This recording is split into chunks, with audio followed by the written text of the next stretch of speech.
The Price of Progress. Official Report to the Grand Galactic Council. Filed by Chief Archivist V. Lara of the Temporal Sciences Division. Subject: The discovery of the Void Cascade. In my 300 cycles of service to the Council, I never imagined I would be documenting an event of this magnitude. The data crystals in my recording chamber pulse with an urgency I haven't seen since the great nebula collapse of the previous era. But even that pales in comparison to what I must now record. It began, as many revolutionary discoveries do, with an accident. The humans, always the humans, were experimenting with their latest attempt at faster-than-light communication.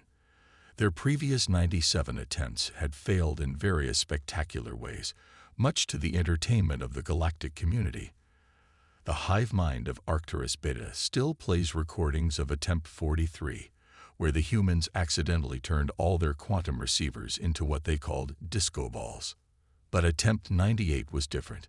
The human research team, led by Dr. Sarah Chen, had developed what they called quantum resonance threading, a method of linking particles across vast distances by weaving them through the fabric of spacetime itself. The theory was sound, even elegant by human standards. The Council's own quantum physicists had reviewed the mathematics and found no obvious flaws. The test itself was modest, a simple attempt to send a single quantum-encoded message from Earth to their colony on Mars. Nothing that should have caused the fabric of reality to shudder. I remember watching the feed from my monitoring station as Dr. Chen initiated the sequence. The quantum threader hummed to life, its crystalline matrix glowing with that peculiar blue shift that happens when humans push technology beyond its intended limits. The first data packet was transmitted successfully, then the second. The human team's excitement was palpable, even through the sterile medium of the quantum feed. Then Observer Station Gamma 9, tasked with monitoring background quantum fluctuations, registered something unprecedented. The space between Earth and Mars began to fray. There's no other word for it. The very fabric of reality started unraveling like an old tapestry, threads of spacetime coming loose and dissolving into the void. The humans, displaying their characteristic ability to function in crisis, shut down the experiment immediately. But the damage was done. The fraying had begun, and it was spreading. Initial analysis suggested a localized phenomenon, easily contained, but then reports started coming in from across the galaxy. Similar quantum degradation was appearing in seemingly random locations: a nebula in the Carina Arm, a star cluster in Sagittarius, even in the supposedly stable regions of the galactic core. The pattern made no sense until Dr. Chen made a devastating discovery. The quantum resonance wasn't just affecting space. It was affecting time. Each transmission had created a temporal echo, rippling both forward and backward through history. These echoes were interfacing with every quantum communication experiment humans had ever conducted, creating a cascade effect that threatened to unravel the very foundation of our reality. The Void Cascade, as it came to be known, was exponential in nature. Our best models predicted complete universal entropy within 50 standard years, unless a solution could be found. The human response was, initially, typically human. Dr. Chen reportedly said, "Well, at least we won't have to worry about paying off our research grants," which her team found inexplicably amusing despite the gravity of the situation. The human internet, that chaotic network they somehow still maintain, exploded with what they call memes about the end of reality. But beneath their characteristic humor, the humans were working with unprecedented focus. They established a global research initiative, pooling resources from every nation and colony. The Quantum Preservation Project, they called it, though some humans insisted on referring to it as Operation Don't Break the Universe, more than we already have. What they discovered would change everything. The quantum degradation wasn't random. It was following a pattern that matched perfectly with theoretical models of advanced human technology. Somewhere in the future, humanity had mastered quantum manipulation to such a degree that they could reshape reality itself. And somehow, Through their experiments with quantum resonance threading, present-day humanity had created a bridge to that future, a bridge that was now threatening to collapse all of reality. The solution became clear, though none of us wanted to admit it. Humanity would have to give up quantum research entirely. Not just the current experiments, but all quantum technology. They would have to deliberately stunt their own technological evolution to prevent their future selves from gaining the power to inadvertently destroy the universe. The cost of this solution was beyond calculation. Quantum technology formed the backbone of human advancement.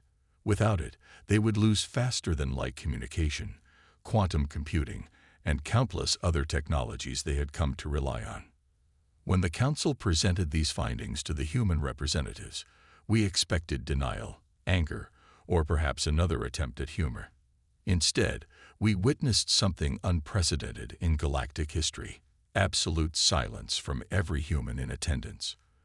The gravity of the situation had finally achieved what countless wars, disasters, and cosmic horrors had failed to do. It had made humanity stop smiling. This was only the beginning. Echoes of laughter. Supplementary report to the Grand Galactic Council. Filed by Chief Archivist V. Lara of the Temporal Sciences Division. Subject: the human response. The silence that fell over humanity lasted precisely 47 standard hours. Then, something remarkable happened, something that reminded the galaxy why humans were simultaneously the most terrifying and most inspiring species we had ever encountered. They began to plan.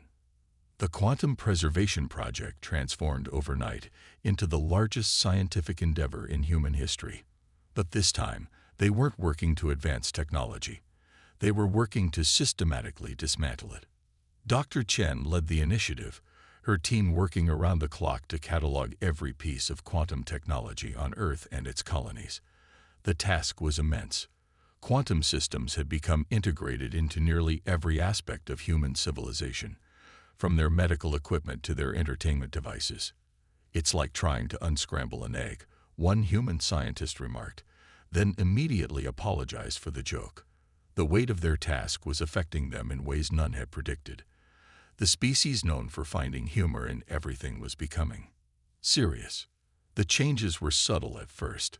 Human diplomatic meetings, once punctuated by what they called icebreakers and casual jokes, became strictly business affairs. Their entertainment broadcasts, typically filled with light-hearted content, shifted toward somber documentaries about their pre-quantum history. But it was in their scientific community that the change was most profound. Human researchers, known for naming their projects with clever puns and pop culture references, began using simple numerical designations. Project YOLO Quantum became Decommission Initiative 1. Operation Time Lord was renamed to Temporal Stabilization Effort 2. The Arctians, a species that had spent centuries studying human behavior, reported an unprecedented drop in what they termed the levity quotient of human communication. Their preliminary analysis suggested that humans were experiencing a fundamental shift in their psychological makeup.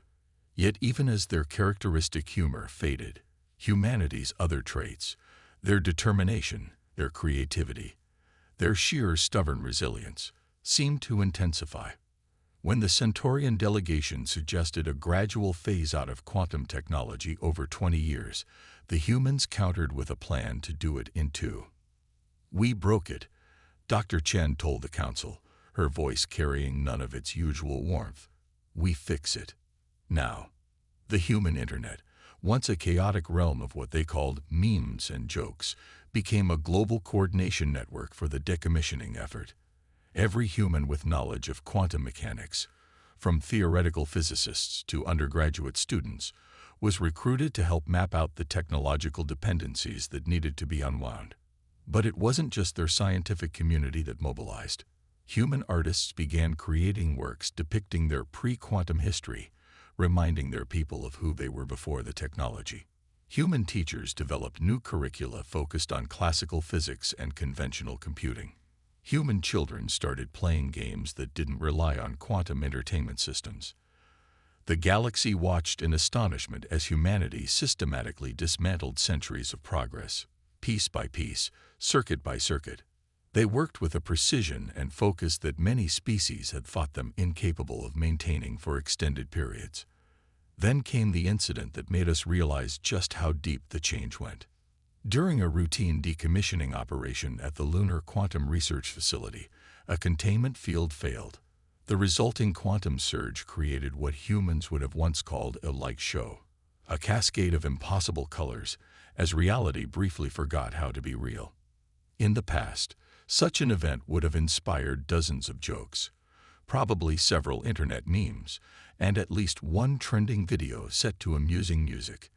Instead, the human response was a detailed technical report and immediate implementation of new safety protocols. The void cascade was still spreading, though more slowly now. Our models showed that the human efforts were having an effect, but the temporal echoes of their future achievements continued to threaten reality. We needed more than just the dismantling of technology. We needed humanity to fundamentally change its path of development. That's when Dr. Chen made her second devastating discovery. The quantum resonance patterns weren't just similar to advanced human technology. They were identical to the theoretical models she and her team had developed during their research. The future that threatened to unravel reality wasn't some distant possibility. It was the direct result of their current work. She called an emergency session of the Global Science Council. For the first time in recorded history, a human scientific presentation contained no jokes, no casual asides, and no pop culture references. Just cold, hard data showing that every theory, every equation, every idea they had developed about quantum manipulation was a step toward universal destruction. The implications were clear. Humanity wouldn't just have to give up their technology. They would have to give up their understanding of how it worked. They would have to deliberately forget. The Weight of Worlds. Emergency Session Transcript. Grand Galactic Council. Subject: The Human Decision. The council chambers had never been so quiet. Representatives from 1,000 species watched as Dr. Sarah Chen approached the podium, her steps echoing through the vast hall. The quantum degradation displays behind her showed the spread of the void cascade in real time, a web of fracturing reality spreading across our galaxy.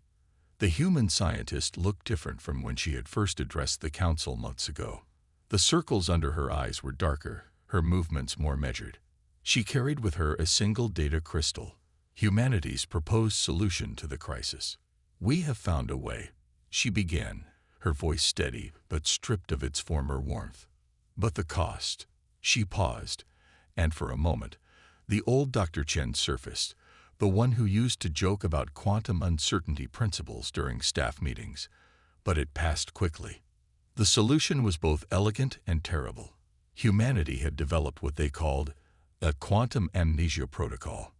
It would not only eliminate their quantum technology, but systematically erase humanity's understanding of quantum mechanics at its most fundamental level. The process would be comprehensive.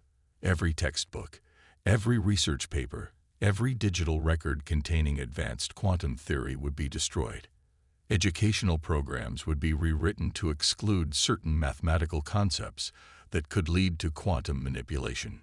Even their children's science courses would be carefully curated to prevent the rediscovery of specific principles. "We will lobotomize our own scientific development," Dr. Chen explained, her words carrying the weight of countless hours of debate and deliberation. "We will deliberately blind ourselves to an entire field of knowledge." The council erupted in chaos. The hive mind of Proxima Centauri split into 17 distinct consciousness streams from the shock. The Silicon Collective crashed and had to reboot their primary consciousness nodes. The ethereal harmonies of Vega began keening in their electromagnetic frequency bands. But the humans stood silent, their faces set with a determination that was somehow more frightening than any display of emotion would have been. The implications were staggering. Humanity would not just be giving up their current technology. They would be deliberately stunting their species' intellectual development. They would be choosing to know less, to understand less, to be less than what they could be. The archival minds of Tau Ceti, presented projections showing that this would set human technological development back by at least 5 centuries. The Economic Consortium calculated the loss in potential trade and innovation. The Development Council estimated that humanity would fall from a Class 2 civilization to a Class 1.5. Dr. Chen listened to all of this without expression. When the reports were finished, she spoke again. "We understand the cost. We accept it, but we require something from the Council in return." The chamber fell silent once more. The knowledge we are choosing to forget, the understanding we are sacrificing. Someone must preserve it, not for us, but for the galaxy. Someone must remember what we choose to forget, so that others don't make our mistakes. She held up the data crystal. This contains everything we know about quantum mechanics, including the theories that led to this crisis. We are trusting the Council to be its custodian, to learn from our failure, but never to let this knowledge return to Earth or any human colony. The Council's primary arbiter, a being of pure energy from the Andromeda Galaxy, spoke for the first time. "You would trust us with the very knowledge you are choosing to forget. You would place your species' future in our hands." For the first time in weeks, Dr. Chen smiled. It wasn't her old smile, full of warmth and humor. This was something different, a smile of grim determination. "We're trusting you because we have to, because the alternative is watching reality unravel. Because sometimes the bravest thing you can do is choose to be less than what you could be, for the sake of everything else." The quantum degradation displays flickered, showing new calculations. The void cascade spread had accelerated. We had hours, not days, to implement humanity's solution. The Council voted unanimously to accept humanity's proposal. As the decision was recorded, I noticed something extraordinary. The human delegates, facing the most devastating technological regression in their history, stood straighter. Their expressions, while still serious, showed a hint of their old determination. They had found a way to turn even their own downfall into a form of progress, not for themselves, but for the galaxy as a whole. In choosing to know less, they had somehow become more. The implementation would begin immediately. Humanity would enter its new dark age with eyes wide open, knowing exactly what they were giving up and why. The galaxy would never be the same. Silent stars. Field report. Post-implementation assessment. Observer. Senior anthropologist Zixtal of the Galactic Cultural Preservation Society. Subject. Humanity's first month after the quantum amnesia protocol. The changes were immediate and profound. Within hours of implementing the quantum amnesia protocol, humanity's greatest technological achievements began to disappear. Quantum computers went dark. Faster-than-light communication networks fell silent. Advanced medical scanning devices powered down for the last time. But it was the secondary effects that truly demonstrated the scale of humanity's sacrifice. Their global economy, heavily dependent on quantum-based financial systems, had to be rebuilt almost from scratch. Their medical research, much of it relying on quantum analysis tools, faced severe setbacks. Their space colonies, cut off from instant communication with Earth, had to adapt to delays of hours or days between messages. Yet through it all, humanity displayed a resilience that none of us had expected. They didn't merely survive the change. They adapted to it with a determination that bordered on the miraculous. When their quantum-based weather prediction systems failed, they developed new modeling techniques using classical computing. When their advanced medical diagnostic tools went offline, they improved their traditional screening methods. When their quantum encryption became unusable, they created new security protocols based on classical mathematics. But the most fascinating change was cultural. The species that had once filled the galaxy with their laughter had developed a new kind of solemnity. It wasn't sadness, exactly, nor was it the complete absence of joy that we had feared. Instead, it was a kind of quiet dignity, a serious purposefulness that seemed to pervade everything they did. Their entertainment, once dominated by quantum-enhanced virtual experiences, returned to simpler forms. Their art, previously exploring impossible quantum spaces, focused instead on the beauty of classical reality. Their music, stripped of quantum harmonics, found new complexity in traditional forms. The hive mind of Proxima Centauri, which had long studied human behavior, reported an unexpected observation. Humans had not, as feared, lost their capacity for happiness.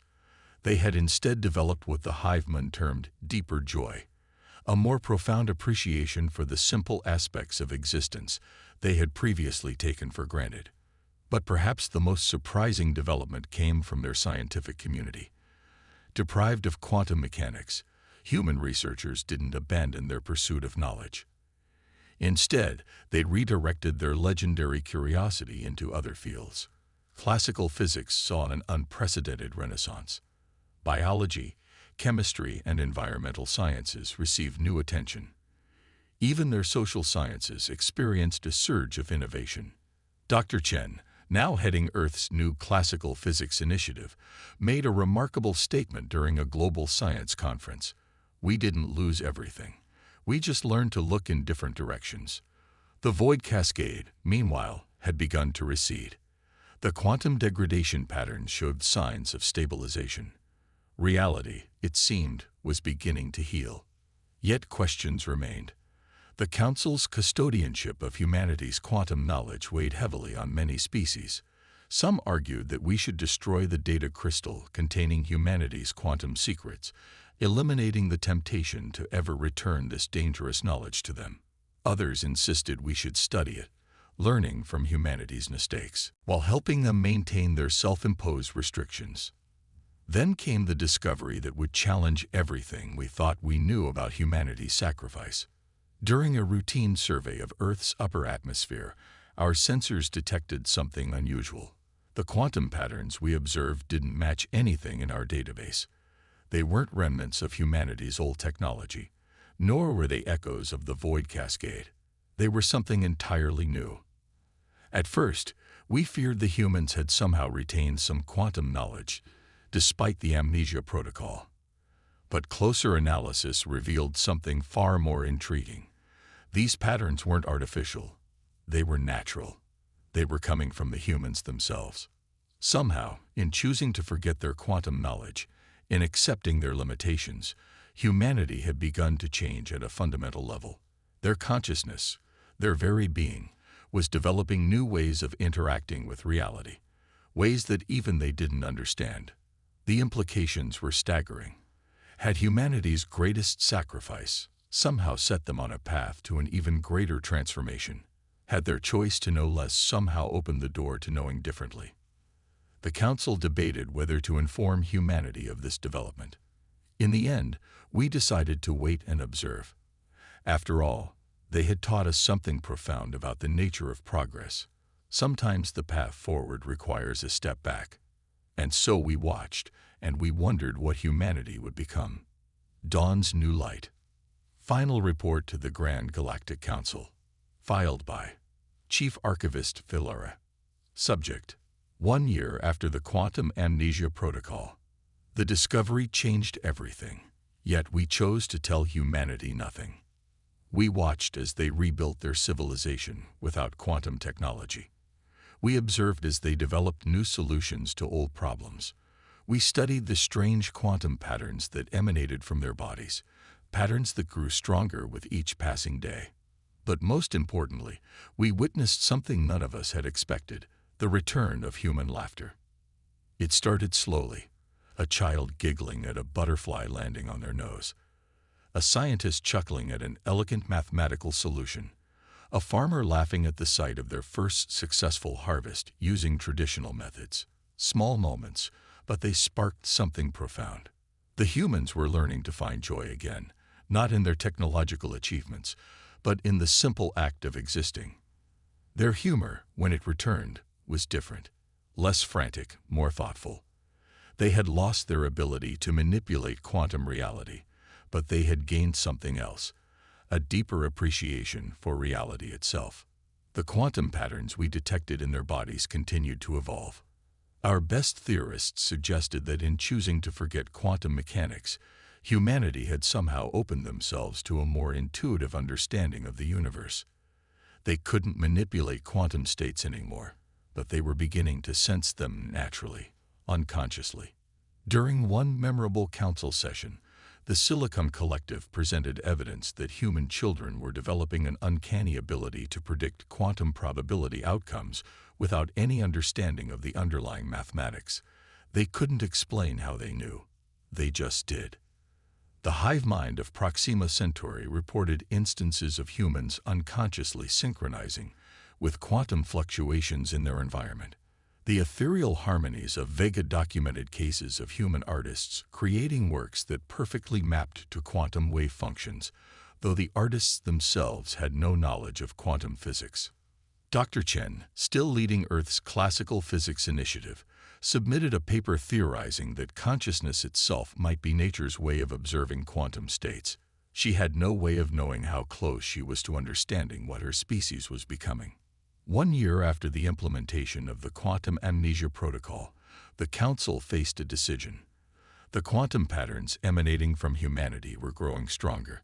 Soon, they would be impossible to ignore. Should we tell them what they were becoming? The debate lasted 7 standard days. In the end, we chose silence. Humanity had taught us something profound about the nature of progress. Sometimes the most powerful changes come not from what we gain, but from what we choose to give up. The data crystal containing humanity's quantum knowledge remains in the Council's custody, sealed away in a vault at the heart of the galactic core.